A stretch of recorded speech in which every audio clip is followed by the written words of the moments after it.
आज हम बात करने वाले हैं फर्स्ट वर्ल्ड वॉर जो हुआ था। वॉर के बाद मुख्य मुख्य क्या घटनाक्रम था, इसके बारे में बात करेंगे। फर्स्ट वर्ल्ड वॉर के कारण पढ़ा चुके हैं, किस वजह से फर्स्ट वर्ल्ड वॉर हुआ, क्या क्या ऐसी परिस्थितियां बनी, क्या क्या ऐसी सिचुएशन आई कि जिसकी वजह से फर्स्ट वर्ल्ड वॉर होना अवश्य भावी हो गया, जरूरी हो गया था। तो वर्ल्ड वॉर स्टार्ट हो गया था। उसके बाद वर्ल्ड वॉर के क्या क्या घटनाक्रम थे, मतलब किस तरह से वर्ल्ड वॉर में क्या हुआ, कैसे हुआ, किस तरह से युद्ध हुए, किस मोर्चे पे हुए, ये सभी चीजें आज देखने वाले हैं। हम वर्ल्ड हिस्ट्री पढ़ रहे थे। वर्ल्ड हिस्ट्री में फर्स्ट वर्ल्ड वॉर पढ़ रहे थे जो कि 1914 से लेकर 1919 तक हुआ था। इसके अंदर आज हम युद्ध का घटनाक्रम देखेंगे, किस तरह से ये आगे बढ़ा और कौन कौन देश इसमें शामिल हुए, कौन पराजित हुआ और कौन विजयी हुआ। देख लेते हैं। हमारा पहला पॉइंट है यूरोप में संघर्ष। देखा जाए तो ये मुख्यतः यूरोप में हुआ था। आसपास के देश और भी महाद्वीप इसमें शामिल हुए थे, महाद्वीप के देश, लेकिन मुख्य रूप से देखा जाए तो यूरोप में हुआ था ये युद्ध। क्यों? क्योंकि जर्मनी, फ्रांस, ब्रिटेन, जो भी मेन किरदार थे इसके अंदर, वो सभी यूरोप से थे। और भी जो देश शामिल हुए थे जैसे अमेरिका, रशिया और दूसरे देश जो है ये थोड़ा सा बाहर से थे। तो ज़्यादातर जो छोटी छोटी कंट्रियां थी वो यूरोप से ही थी। बाकी देश अलग तरीके से शामिल हुए, उनको ज़बरदस्ती शामिल कर लिया गया, उनको अटैक कर दिया गया, ये अलग चीज़ें हुई। तो देखा जाए तो मुख्य रूप से यूरोप में संघर्ष हुआ। यूरोप में दो तरह से संघर्ष हुआ। एक तो जर्मनी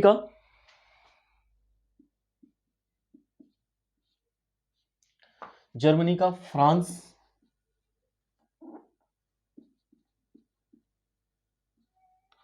और ब्रिटेन के साथ, और दूसरे मोर्चे पर भी जर्मनी और ऑस्ट्रिया,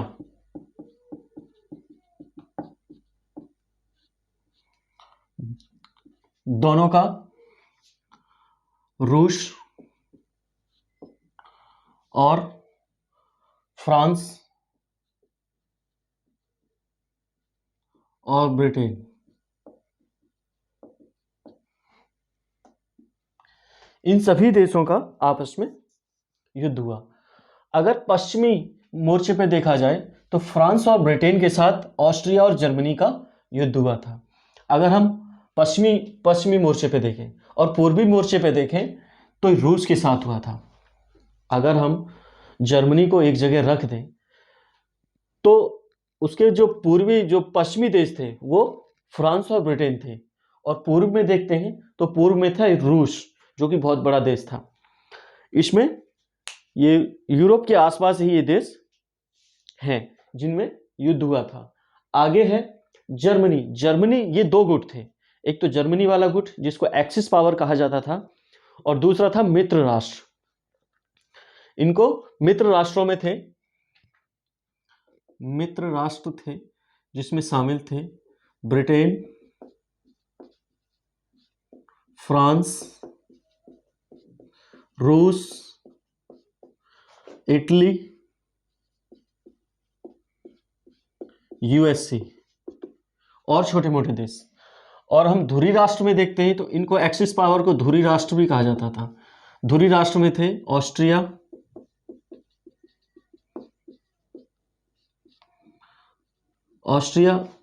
और जर्मनी। ये मुख्य रूप से दोनों एक तरफ से थे, छोटे मोटे राष्ट्र इनके साथ शामिल हो गए थे। तो ये आपस में ज्यादातर इनका जो यूरोप में ही संघर्ष क्षेत्र बना हुआ था। अगला पॉइंट है पश्चिमी मोर्चे पर युद्ध। पश्चिमी मोर्चे पर जो जर्मनी था, जर्मनी मैन था इसके अंदर।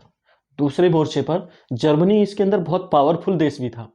अगर एक तरफ से देखा जाए तो जर्मनी, ऑस्ट्रेलिया बहुत पावरफुल थे।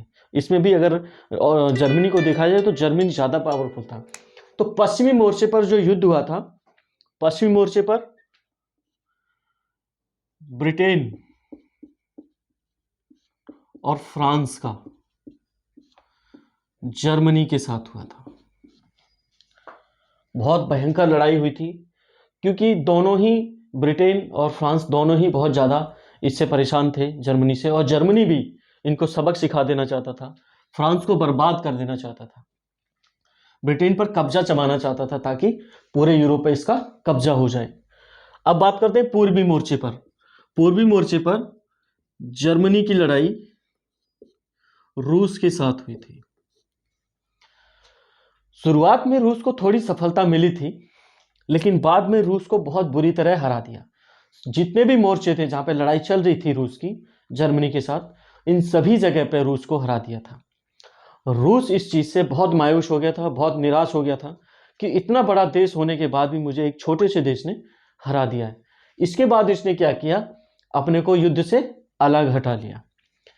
वहां पर देखा गया, वहां की जनता को बहुत ज्यादा बुरा लगा इसके लिए, तो वहां पे एक क्रांति हो गई, बोल्शेविक क्रांति, रूसी क्रांति भी कहा जाता है, 1917 में हुई थी। तो वहां की जनता काफी परेशान थी कि किस तरह से हम इतने बड़े देश होने के बाद भी इस तरह से हार गए।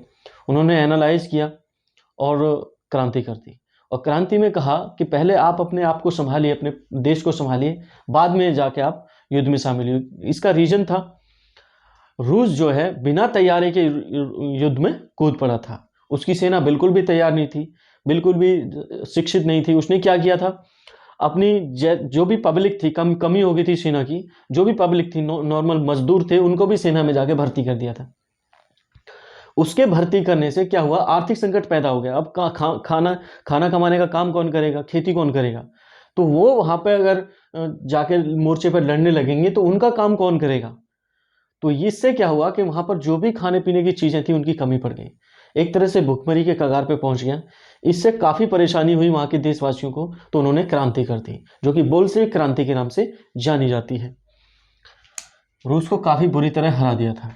आगे देखते हैं यूरोप से बाहर युद्ध का विस्तार। यूरोप से बाहर युद्ध का जो विस्तार हुआ था वो उत्तरी अफ्रीका उत्तरी अफ्रीका और पश्चिमी पश्चिमी एशिया में हुआ था। जो भी रूस से, उससे यूरोप से जो देश लगते थे, एक तो अफ्रीका महाद्वीप का जो एरिया है, जो उत्तरी एरिया है वो लगता है, और पश्चिमी एशिया से भी जो देश लगते थे उन सभी के साथ इसका युद्ध हुआ था। रूस भी आ जाता है और भी देश आ जाते हैं इसमें। आगे है नाकेबंदी की नीति का अनुसरण।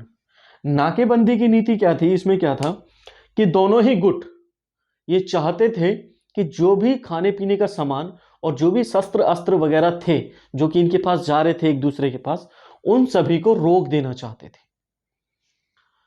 जर्मन ग्रुप ब्रिटेन वाले ग्रुप को साजो सामान और बाकी सभी खाने पीने की चीजें रोक देना चाहता था, और ब्रिटेन वाला ग्रुप जर्मनी के जो भी सामान थे, वो भी जो भी सामग्री थी युद्ध के लिए, उन सभी को रोक देना चाहता था।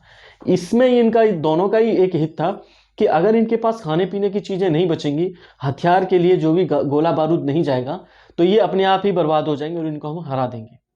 तो इन दोनों की ही यही नीति थी, जो कि काफी हद तक थोड़ा बहुत सफल भी हुई और असफल भी हुई।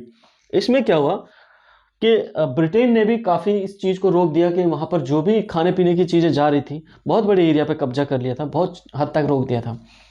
जर्मनी ने क्या किया कि जो भी वहां पे साजो सामान जा रहा था ब्रिटेन वाले ग्रुप के लिए, तो उसमें क्या था, समुद्र मार्ग पे अपना बेड़ा जमा दिया, और जो भी जहाज आ रहे थे समुद्र मार्ग से उन सभी को डुबोना स्टार्ट कर दिया, अपनी पनडुब्बियों को भेज दिया। उस समय जर्मनी बहुत ज्यादा पावरफुल था, हम सोच भी नहीं सकते जो पावर उस समय 100-150 साल पहले जो पावर जर्मनी के पास थी, आज भी आज के लेवल में भी देखा जाए तो ऐसी पावर और भी देशों में, बहुत सारे ऐसे देश हैं जिनके पास आज भी ऐसी पावर नहीं है। इतना ज़्यादा साजो सामान, इतने ज़्यादा शस्त्र थे, इतनी हाई फाई टेक्नोलॉजी थी उस समय उसके पास, जो कि आज भी देखते हैं कि ऐसे बहुत सारे देश हैं जिनके पास आज भी ऐसी टेक्नोलॉजी नहीं मिलेगी। हम भी देखते हैं भारत भी बहुत सारी टेक्नोलॉजी आज के टाइम में भी जर्मनी से खरीदता है। उसका रीजन है वो बहुत साल पहले, कई 100-150 साल पहले इन सभी चीज़ों को पा चुका है। वजह थी युद्ध। अब हम बहुत पहले किसी चीज़ की तैयारी करें तो उसमें हम मास्टर हो जाते हैं। बहुत सारे हथियार जर्मनी से भारत खरीदता है, बहुत सारी टेक्नोलॉजी खरीदता है, तो उसको एक एडवांटेज है, हमको ज़रूरत है। आगे देख लेते हैं रूस का युद्ध से अलग होना, रूस जैसा कि मैंने बताया रूस का अलग होना ही सही था, क्योंकि वो एक तो बिना तैयारी के सेना भेज दी थी, सेना को लड़ना नहीं आ रहा था, कई मोर्चे पर उसको हरा दिया था, काफ़ी बेइज्जती महसूस कर रहा था। और दूसरा वहाँ पे क्रांति हो गई थी, रूसी क्रांति, जिसको बोल्शेविक क्रांति भी कहा जाता है, जिसकी वजह से वहाँ का जो क्रांतिकारी वर्ग था वो बिल्कुल नहीं चाहता था कि रूस इस युद्ध में शामिल हो। वो सभी कारण इतने ज़्यादा महत्वपूर्ण हो गए कि उसको अपने देश को वहाँ से युद्ध से हटाना पड़ा या वापस लेना पड़ा अपना निर्णय। आगे देख लेते हैं, ये हो गया है अमेरिका का युद्ध में प्रवेश। अमेरिका का फिर देखा जाए तो 1917 आते आते अमेरिका का इसमें प्रवेश प्रारंभ हो गया। इसके रीजन थे, अमेरिका नहीं चाहता था कि मैं इस युद्ध में शामिल हूं, इसके रीजन थे।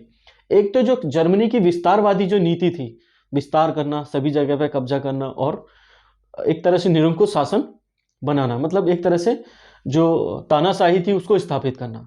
और अमेरिका था एक डेमोक्रेटिक कंट्री, एक लोकतांत्रिक देश। वो चाहता था कि अगर ऐसा होगा तो बहुत ज़्यादा दिक्कत हो सकती है, तो वो विश्व में लोकतंत्र स्थापित करना चाहता था और जर्मनी तानाशाही स्थापित करना चाहता था, डिक्टेटरशिप। तो देखा कि ये तो गलत है, तो उसने देखा कि किस तरह से विस्तारवादी नीति अपना रखी है और किस तरह से आक्रमण कर रहा है दूसरे देशों पर जर्मनी, जिससे क्रोधित होकर क्या हुआ, अमेरिका इस युद्ध में शामिल हो गया। और भी कई रीजन थे, जैसे कि उसके जो हित थे उसके जो व्यापारी थे अमेरिका के, वो बहुत सारे अस्त्र शस्त्र जो भी लड़ने की साजो सामान थे वो मित्र राष्ट्रों को दे रहे थे, ब्रिटेन वाले ग्रुप को, ब्रिटेन, फ्रांस और रूस को। तो इसमें क्या था, उनका पैसा डूब जाने का बहुत ज़्यादा डर था। और हम जानते हैं कि अमेरिका तो पहले से ही पूंजीपतियों का देश है, वहाँ जो पूंजीपति कहते हैं, जो भी कैपिटलिस्ट कहते हैं, उन्हीं का चलता है। तो इस वजह से भी उन्होंने उसमें शामिल होने का निर्णय किया अमेरिका ने। दूसरा, जो ब्रिटेन की जो जनता थी उसके हित, उसकी जो भी रहन सहन था, खान पान था, जिस तरह की वो आपसी तालमेल था, वो बहुत अच्छा था ब्रिटेन और अमेरिका का, जिसकी वजह से भी इसमें उसको जाना जरूरी हो गया। तीसरा क्या कारण था, और भी एक और क्या कारण था, कि फ्रांस ने अमेरिका का जब आज़ाद होने वाला था उस समय फ्रांस ने उसकी बहुत मदद की थी उसको आज़ादी दिलाने में। इसका ऋण उतारने के लिए भी वो इस युद्ध में शामिल हो गया था कि अगर मैं इस युद्ध में शामिल नहीं हुआ तो जर्मनी इन सभी को हरा देगा, आगे चलकर सभी लोगों को परेशानी होने वाली थी, जिस वजह से वो अमेरिका इसमें शामिल हो गया। ये सभी बहुत ज़्यादा जरूरी कारण थे।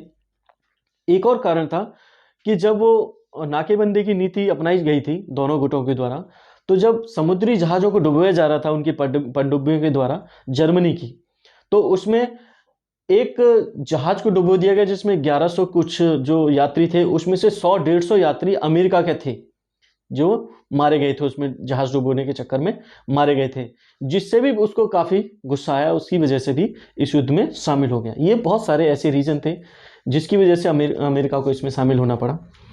आगे जैसे ही अमेरिका इसमें शामिल हुआ तो जो मित्र राष्ट्रों का जो पलड़ा था, जो भी चीज़ें थी, वो थोड़ा सा मजबूत हो गई, मतलब थोड़ा सा वेटेज बढ़ गया उसका, और वो पक्ष जो है थोड़ा सा मजबूत हो गया और पावरफुल हो गया, जिसकी वजह से देखा कि बहुत सारा ज़्यादा यूएसए ने इन देशों की मदद करना स्टार्ट किया जो भी मित्र राष्ट्र थे, और आगे चलकर इन्होंने दूसरे देशों को, जो कि जर्मनी का ग्रुप था, उनको बहुत बुरी तरह हराना स्टार्ट कर दिया मित्र राष्ट्रों के द्वारा, क्योंकि उनको सपोर्ट मिल गया था यूएसए का। और यूएसए बहुत पावरफुल कंट्री था क्योंकि वो किसी भी युद्ध में शामिल नहीं हो रहा था, अपने आप को विकास के मार्ग पर सोच रहा था कि चलते रहें, हम किसी भी चीज़ में उलझे नहीं, लेकिन देखा कि इससे लोकतंत्र को खतरा है, जिसकी वजह से उसको शामिल होना पड़ा।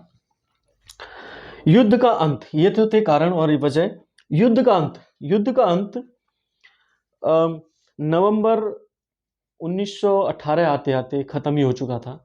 जैसे ही अमेरिका शामिल हुआ तो ब्रिटेन वाला जो ग्रुप था उसने बहुत अपने जो आक्रमण थे, जो भी युद्ध था, बहुत तेज कर दिया और जर्मनी को बहुत सारे मोर्चे पर आना स्टार्ट कर दिया। दूसरा, ऑस्ट्रिया को पूरी तरह हरा दिया था, ऑस्ट्रिया ने आत्मसमर्पण कर दिया। उसके बाद आत्मसमर्पण करने की बारी थी जर्मनी की, उसने भी आत्मसमर्पण आखिर में कर दिया। उसका जो शासक था वो दूसरी जगह भाग गया, हॉलैंड भाग गया, और वहाँ की जो नई सरकार थी, जो कि एक लोकतांत्रिक देश के लिए जरूरी थी, एक लोकतांत्रिक सरकार बनी, उसने अगले ही दिन युद्ध विराम की घोषणा कर दी और संधि पे हस्ताक्षर कर दिए। इस तरह से पहला विश्व युद्ध समाप्त हो गया। और संधि हुई इसके बाद कुछ जो भी युद्ध की क्षतिपूर्ति थी वो सभी जर्मनी से ली गई, जो कि बहुत ज़्यादा कठोर थी।